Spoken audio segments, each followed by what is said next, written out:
नमस्कार, सच कहूं न्यूज में आपका स्वागत है। देखिए आज के मुख्य समाचार। राहुल ने प्रियंका गांधी को कांग्रेस का बनाया महासचिव, पूर्वी उत्तर प्रदेश का प्रभार सौंपा।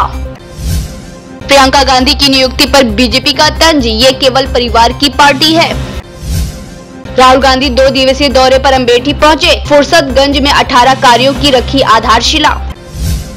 गुलाम नबी आजाद बने हरियाणा कांग्रेस के प्रभारी, लंबे इंतजार के बाद हाईकमान ने की नियुक्ति। यूपी के आगरा से 75,000 की इनामी शार्ट शूटर गिरफ्तार, बाहुबली मुख्तार अंसारी से जुड़ा है लिंक।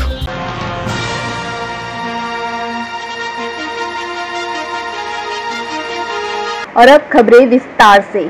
कांग्रेस अध्यक्ष राहुल गांधी ने बहन प्रियंका गांधी वाड्रा को पार्टी महासचिव नियुक्त किया है। उन्हें पूर्वी उत्तर प्रदेश का प्रभार दिया गया है। 47 वर्षीय प्रियंका 1999 से हर साल लोकसभा चुनाव में प्रचार करती रही हैं।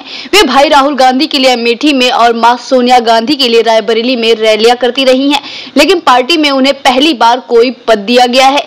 पिछले कई वर्षों से प्रियंका को सक्रिय राजनीति में लाने के लिए कांग्रेस के नेता मांग करते रहे हैं। प्रियंका गांधी की राजनीति में एंट्री पर बीजेपी ने कांग्रेस का घेराव किया है। बीजेपी प्रवक्ता संबित पात्रा ने कांग्रेस पर तंज कसते हुए कांग्रेस को एक ही परिवार की पार्टी बताया है। संबित पात्रा ने कहा कि प्रियंका गांधी की महासचिव के तौर पर नियुक्ति इस बात को दर्शाती है कि कांग्रेस एक ही परिवार की पार्टी है। इतना ही नहीं, संबित पात्रा ने राहुल को भी लपेटे में ले लिया। उन्होंने कहा कि प्रियंका गांधी की नियुक्ति एक बात को दर्शाती है कि कांग्रेस ने राहुल गांधी की असफलता को सार्वजनिक रूप से स्वीकार कर लिया है। महागठबंधन से ठुकराए जाने के बाद कांग्रेस को घर की बैसाखी की जरूरत थी।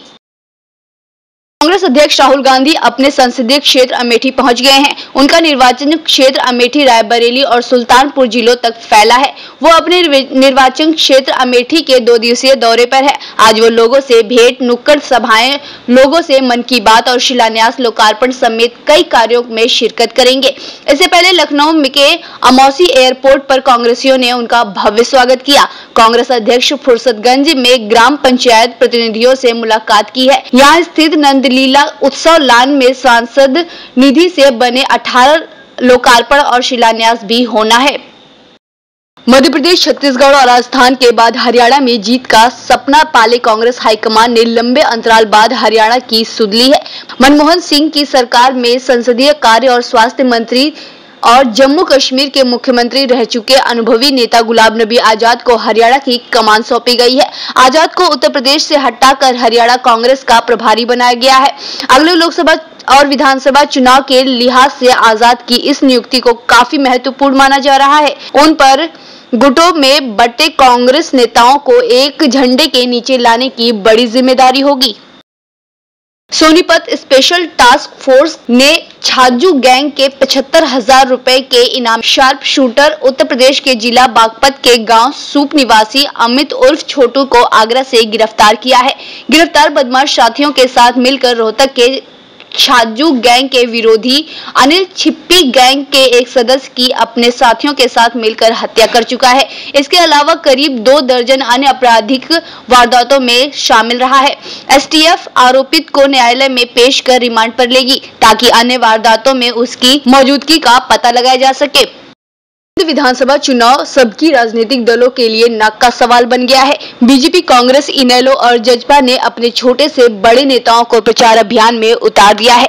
बीजेपी ने केंद्रीय प्रभारी से लेकर मंत्रियों तक को अभियान की कमान सौंप रखी है। कांग्रेस ने विधायक, सांसद और पूर्व सीएम को मैदान में प्रचार के लिए उतारा है। जजपा और इनेलो पर भले ही ज्यादा संख्या में बड़े दिग्गज न हो, लेकिन वे भी पीछे नहीं है। यहाँ 28 जनवरी को मतदान होना है।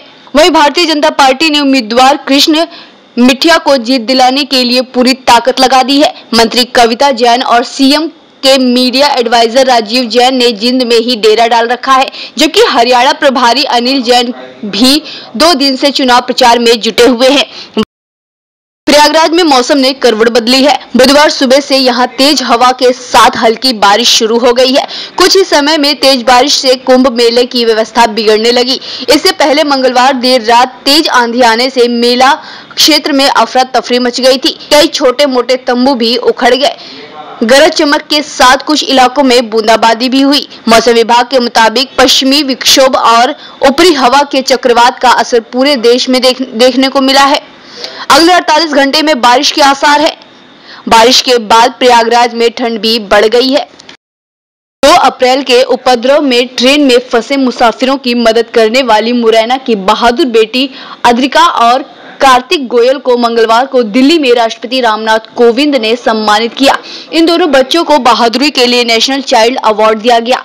यहाँ बता दें कि अद्रिका गोयल 10 साल और कार्तिक गोयल 14 साल को उनके अदम्य साहस और बहादुरी के लिए केंद्रीय महिला एवं बाल विकास विभाग की ओर से नेशनल चाइल्ड अवार्ड के लिए चयनित किया गया था।